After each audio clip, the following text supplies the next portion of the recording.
नमस्कार, आप देख रहे हैं खबर 100 में हूं आपके साथ राहुल मौर्य।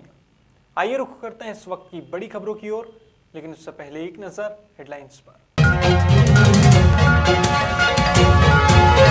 नई शराब नीति को लेकर मध्य प्रदेश में मचा हाहाकार, कांग्रेस के निशाने पर दिखी प्रदेश की शिवराज सरकार। कांग्रेसी बोले सरकार चाहती है कि हर घर में बिके शराब। आचार संहिता लगते ही चंपावत पुलिस हुई सख्त, चेकिंग के दौरान 2 कारों से लाखों रुपए किए बरामद। पुलिस ने निर्वाचन अधिकारी को भेजे दोनों मामले। और कुशाभाऊ ठाकरे का जन्म शताब्दी वर्ष, भाजपा ने चलाई बूथ विस्तारक योजना, संगठन को मजबूत बनाने का रहेगा प्रयास।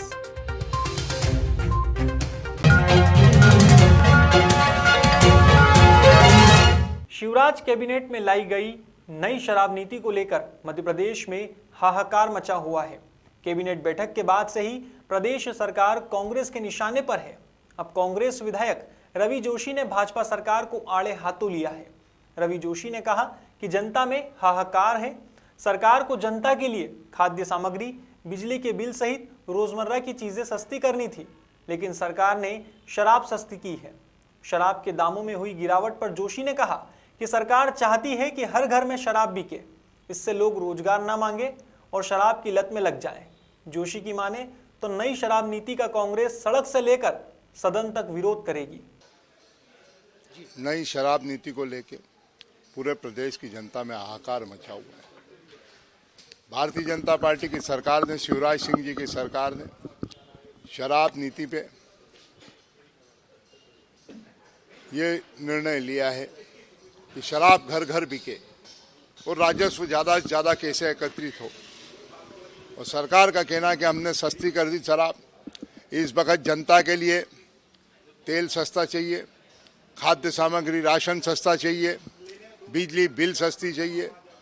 ज़रूरतमंद और गरीब और जनता के लिए जो रोज़मर्रा की चीज़ें हैं वो सस्ती करते तो उनका निर्णय ऐतिहासिक होता। जनता उस निर्णय को स्वीकार करे।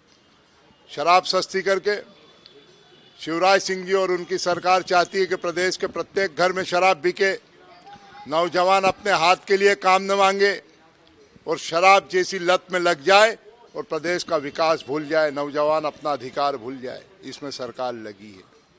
सरकार ने जिस तरीके से निर्णय लिया है, यह निर्णय प्रदेश के विकास में बाधक होगा निश्चित ही।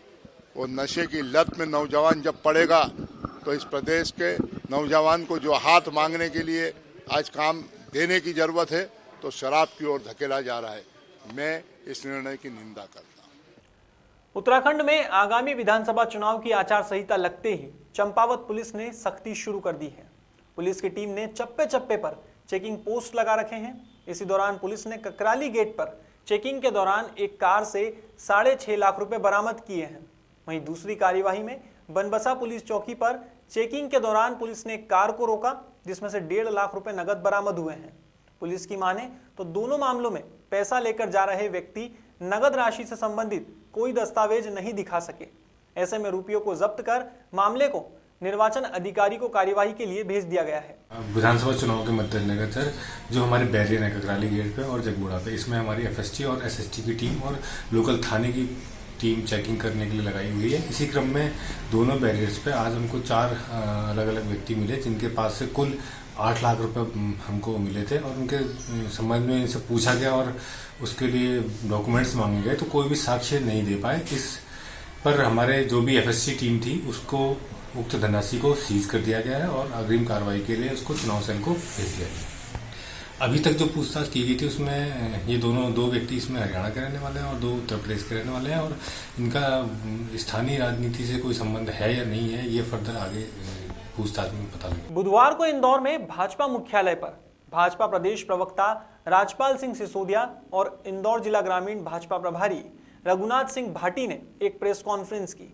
इस दौरान जानकारी दी गई कि भाजपा के पितृ पुरुष कुशाभाऊ ठाकरे की जन्म शताब्दी वर्ष के अवसर पर भाजपा ने बूथ विस्तारक योजना चलाई है, जिसकी शुरुआत 20 जनवरी से होने जा रही है। इसी के तहत संगठन के विस्तारक और डिजिटलाइजेशन की परिकल्पना को साकार करते हुए प्रत्येक बूथ पर 11% वोट शेयरिंग बढ़ाने के संकल्प के साथ काम होगा। भाजपा प्रभारी भाटी ने बताया कि कि इंदौर ग्रामीण के 15 मंडलों को 129 शक्ति केंद्रों में विभाजित किया गया है, जहां एक शक्ति केंद्र में औसतन 10 मतदान केंद्र शामिल हैं। इन शक्ति केंद्रों पर संगठन द्वारा तय किए गए नेता बूथ विस्तारक के रूप में बूथ पर जाएंगे और संगठन को मजबूत बनाने के उद्देश्य से विभिन्न तरह के कार्यक्रम करेंगे। बूथ विस्तारक योजना का कार्यक्रम 20 जनवरी 2022 से लेकर 30 जनवरी 2022 तक प्रत्येक मतदान केंद्र पर होने जा रहा है। पूरे मध्य प्रदेश के हमारे लगभग 20,000 कार्यकर्ता बूथ विस्तारक के रूप में आगामी 20 जनवरी से 30 जनवरी के मध्य में 65,000 मतदान केंद्रों पर जाएंगे और प्रतिदिन 10 घंटे काम करेंगे। इस प्रकार से 20,000 हमारे कार्यकर्ता 10 दिन तक 100 घंटे प्रति कार्यकर्ता के हिसाब से 20 लाख घंटे संगठन के विस्तार की दृष्टि से कार्य करेंगे। और वे कार्यकर्ता मध्य प्रदेश के भाजपा के वरिष्ठ नेताओं सहित केंद्र के भाजपा के वरिष्ठ नेता जो प्रदेश में निवास करते हैं, माननीय मुख्यमंत्री जी, माननीय प्रदेश अध्यक्ष जी, माननीय संगठन के तमाम विधायक, जनप्रतिनिधि और समस्त पदाधिकारी इस प्रकार के इस विस्तारक योजना में विस्तारक की भूमिका में होंगे, जो कि मतदान केंद्र पर जाकर पार्टी के काम को प्रभावी बनाएंगे, मजबूत बनाएंगे। बूथ समितियों को डिजिटल करना है हमको, और श्रद्धेय कुशाभाऊ ठाकरे जी का जो संगठन का महापर्व है, इसमें पार्टी ने पूरे मध्य प्रदेश वैसे भी संगठन की दृष्टि से पूरे हिंदुस्तान में नंबर 1 है, और उसी के माध्यम से हम ये जन्म शताब्दी वर्ष मना रहे हैं। तो ये बड़ा काम पार्टी ने अपने हाथ में लिया कि अगर राष्ट्र में भी, राष्ट्रीय कार्यालय में भी एक क्लिक करेंगे तो तत्काल हमको एक बूथ दिखेगा और उसमें फोटो सहित हमारे कार्यकर्ता देखेंगे, और फ़ोन के माध्यम से तत्काल बात कर सकते हैं उस कार्यकर्ता को कि आपके जो पेज समिति के प्रमुख हो आप, तो आपने वहाँ कितने मतदाता और किस विचारधारा के, तो एक एक चीज़ हमारे सामने आएगी। इंदौर में नगर निगम विभाग और रिमूवल विभाग की अतिक्रमण हटाने की कार्यवाही लगातार जारी है। इसी कड़ी में बुधवार को परदेशीपुरा में कनकेश्वरी सफेद मंदिर के पास कई वर्षों पुराना अतिक्रमण हटाया गया है। इस दौरान नगर निगम के सभी अधिकारी और पुलिस प्रशासन का अमला मौजूद था। रतलाम के पास सुराना गांव से 2 समुदायों के बीच का विवाद प्रदेश का मुद्दा बन चुका है। सीएम शिवराज सिंह चौहान सहित गृह मंत्री नरोत्तम मिश्रा तक ने इस मामले में अधिकारियों से बात की है। बताया जा रहा है कि हिंदू समुदाय ने प्रशासन को 3 दिन का अल्टीमेटम दिया है और कार्यवाही करने की बात कही है। ऐसे में कलेक्टर कुमार पुरुषोत्तम सहित एसपी गौरव तिवारी और प्रशासनिक अधिकारियों का अमला गांव पहुंचा है। यहां प्रशासन ने दोनों पक्षों को बैठाकर बात की है, जिसमें हिंदू परिवारों सहित गांव के पटेलों ने अपनी आपबीती सुनाई है। ऐसे में प्रशासन ने भी सुरक्षा की गारंटी दी है, साथ ही अतिक्रमण हटाने सहित अस्थायी चौकी खोलने की बात कही है। अब देखना होगा कि प्रशासन की आगे की क्या कार्रवाई रहती है। मैंने भी समाचार में आज देखा है। मैं आज प्रशासन से सारी बात करूंगा। कोई भय का वातावरण कहीं नहीं फैला सकता। ये हमारी चिंता का विषय है, हमारी गारंटी का विषय है, और निश्चिंत रहें वो लोग। मैं उनको बता रहा हूं और मैं पूरी व्यवस्था आज एसपी से बात करके वहाँ करूँगा। अभी भी जो बातचीत हुई उसमें सबसे ज्यादा गुस्सा पुलिस के खिलाफ ही दिखा है, तो क्या मैं बताना चाहूँगा कि यहाँ कई दिनों से दोनों ही समाज के बीच में अविश्वास की भावना पनपी हुई है। जिस तरह की इनकी समस्याएं हैं, इसमें देखा जाए तो तत्काल पुलिस एक्शन ले, पुलिस कॉग्निजेंस ले, इस तरह की शिकायतें भी नहीं है इनकी। इनका ये रहता है कि भाई हम जाते हैं तो घूर के देखता है या गाड़ी तेज गति से हमारे घर के सामने से निकालता है। तो ये ऐसा कोई बड़ी समस्या नहीं कि इसमें तत्काल पुलिस उठा के मामला पंजीबद्ध करे, गिरफ्तार करे। यही कारण है कि इसमें इनका जो अपेक्षाएं हैं पुलिस तत्काल खड़े नहीं उतर पाती है। लेकिन फिर भी बताना चाहूँगा मैं कि इसमें पुलिस ने पिछले दिनों भी जब इस तरह का विवाद सामने आया था तो दोनों ही तरफ से जो भी न्यूसेंस करने वाले लोग थे, लगभग 10-12 लोग, दोनों ही समाज के लोगों को बाउंड्री की कार्रवाई की गई थी।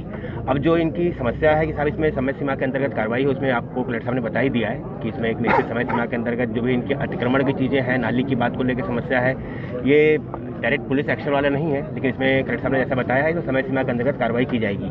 मेरी इनसे यही अपेक्षा है जो इसको लेकर ये आपत्ति दर्ज कर रहे हैं। कल जब जन सुनवाई थी तब ये लोग आए थे, इसमें इनको ये बताया गया था कि भाई हम लोग किसी भी हालत में जो जिले की सांप्रदायिक सौहार्द की स्थिति है वो किसी को बिगाड़ने नहीं देंगे। उसमें जो भी न्यूसेंस करने वाला होगा, जो भी कानून को अपने हाथ में लेगा, जो भी कम्युनल इंसिडेंट क्रिएट करेगा उनके खिलाफ कार्रवाई की जाएगी और कड़ी कार्रवाई होगी। उसमें सिर्फ रासुका और अन्य जो उनके अवैध धंधे हैं उन सब पर कार्रवाई की जाएगी। मौके पे आके ये पता चला कि जो गांव में समस्या आमतौर पे होती है वही समस्या अतिक्रमण की है और कुछ पुराने समय में कुछ अपराध भी हुए हैं। कुछ लोगों के बारे में शिकायत थी कि आपराधिक तत्व के लोग हैं जो आए दिन बहुत छोटी छोटी हरकतें ऐसी हैं जिससे एक समाज उद्वेलित होता है। दोनों समाज को बैठ बिठा के सामने सुना गया। दो चीज़ें बहुत स्पष्ट है, अतिक्रमण जो है शासकीय ज़मीन पर उसको हटाया जाएगा और उसकी एक समय सीमा 1 महीने तय कर दी गई है।